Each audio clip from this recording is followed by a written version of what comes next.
آپ جانتے ہیں کہ 2019 کے بعد اکثر میں نظر بند رہا تقریباً 4-4.5 سال.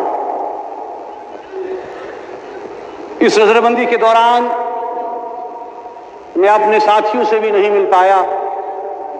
الحمدللہ پچھلے ہفتے میں ایک طویل عرصے کے بعد اپنے ساتھیوں سے ملا، جس میں کہ پروفیسر عبدالغنی بٹ صاحب، بلال غنی لون صاحب اور مسرور عباس انصاری صاحب. تقریباً 5 سال کے عرصے کے بعد ہم ملے اور ہم نے آپس میں بات کی. ظاہر سی بات ہے کہ یہ مرحلہ ایک انتہائی جذباتی مرحلہ تھا کہ اتنے طویل عرصے کے بعد ہم آپس میں مل رہے تھے اور ہم نے ان ساتھیوں کو بھی یاد کیا جو آج ہمارے درمیان موجود نہیں، جنہوں نے ان 5 سالوں میں انتقال کیا، جو رحلت کر گئے، جن میں کہ محترم سید علی شاہ گیلانی صاحب، محترم مولانا عباس انصاری صاحب، محترم مصدق عادل صاحب، اور بھی جو ہمارے حریت کے چھوٹے بڑے کارکن اور رہنما تھے، ان کو بھی ہم نے یاد کیا. محمد اشرف صحرائی صاحب، وہ بھی انتقال کر گئے.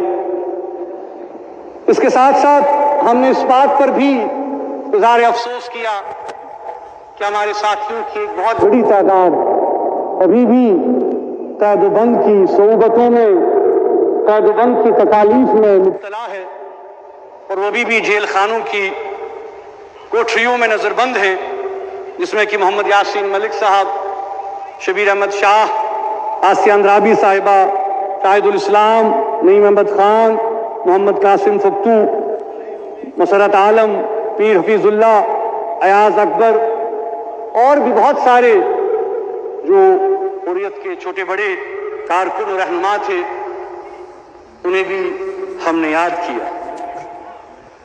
ظاہر سی بات ہے کہ ہم نے 2019 کے بعد جو تبدیلیاں جموں کشمیر کے حوالے سے ہوئی، اس پر بھی ہم نے گفت و شنید کیا، اور جو عالمی منظرنامہ آج تیزی سے تبدیل ہو رہا ہے، جو کہ جسے ہم کہہ رہے ہیں کہ جو چینجز جیو پولیٹیکل لیول پر تیزی سے رونما ہو رہی ہے، اس پر بھی ہم نے تبادلہ خیالات کیا.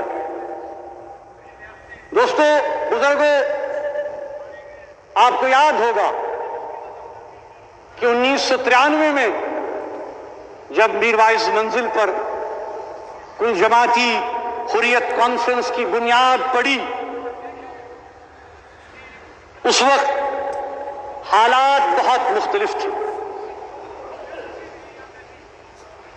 93 میں جب حریت کانفرنس کا وجود عمل میں آیا تو وہ ایسے حالات تھے کہ جب عسکریت بالکل اپنے عروج پر تھی، اور اس وقت بھی اگر آپ دیکھیں کہ کل جماعتی حریت کانفرنس نے برملا اس بات کا اظہار کیا کہ ہمارے بننے کا مقصد، اس فورم کو وجود میں لانے کا مقصد یہ ہے کہ ہم پرامن طریقوں سے اس مسئلے کا حل چاہتے ہیں، یعنی مسئلہ کشمیر کو حل دیکھنا چاہتے ہیں.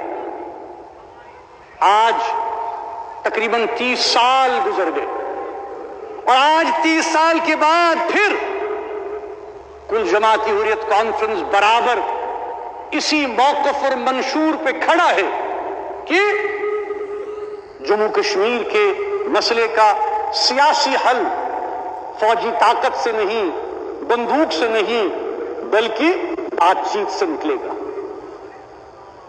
بزرگوں، آپ جانتے ہیں کہ کچھ دن قبل ہی وزیر اعظم نریندر مودی صاحب نے برکس کے جو سمٹ ہوا روس میں، وہاں پر ایک بڑی اہم بات کہی، اور جس بات سے ہم سب بالکل متفق ہیں. انہوں نے کہا کہ آج کا جو دور ہے، آج کا جو وقت ہے، وہ ڈائیلاگ اور ڈپلومیسی کا وقت ہے. آج کا دور جنگ کا دور نہیں ہے. اور ہم بالکل یہی مانتے ہیں کہ جنگ و جدل سے مسئلے حل نہیں ہوتے، مسئلے الجھ جاتے ہیں. اور ہم بھی یہ محسوس کرتے ہیں کہ اسی سوچ کو، اسی فکر کو آگے بڑھانے کی ضرورت ہے. ہم نے ماضی میں بھی اس فکر کو آگے بڑھایا. آپ کو یاد ہوگا کہ مشکل ترین حالات میں جب ہماری مخالفت بھی ہوئی، لیکن تب بھی ہم نے بات چیت کے عمل کو نہیں چھوڑا.